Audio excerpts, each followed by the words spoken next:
Train اتنی تیزی سے چلتی ہے کہ مسافروں کے بال اڑ جاتے ہیں، کافی جھلک جاتی ہے اور کسی کی ٹوپی خلا میں پہنچ جاتی ہے۔ رنگ برنگی روشنیاں چمک رہی ہیں، موسیقی زور سے بج رہی ہے اور پوری ٹرین ایک ڈانس فلور بن چکی ہے۔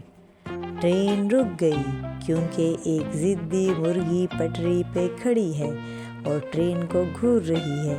اچانک کشش ثقل ختم ہو جاتی ہے اور پوری ٹرین الٹی ہو کر پٹری پہ دوڑنے لگتی ہے۔ مسافر سیٹوں سے لٹک رہے ہیں۔ ٹرین روانہ ہو گئی لیکن مسافر پلیٹ فارم پہ ہی رہ گئے۔ اب سب بھاگ بھاگ کر اسے پکڑنے کی کوشش کر رہے ہیں۔ ایک بندر ہارن بجانے لگا، ہاتھی رستہ روک کے کھڑا ہو گیا اور ایک زرافہ کھڑکی سے اندر جھانک رہا ہے۔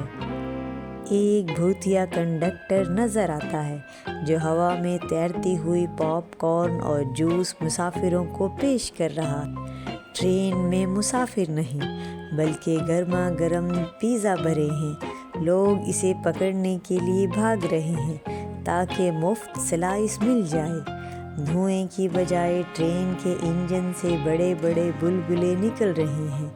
بچے خوشی سے اچھل رہے ہیں اور ایک دادی انہیں پھوڑنے کی کوشش کر رہی ہے۔ کنڈکٹر نے غلط بٹن دبا دیا۔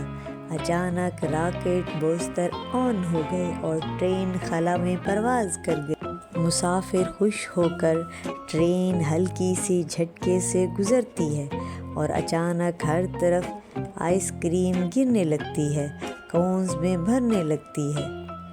ٹرین مکمل غائب ہو گئی۔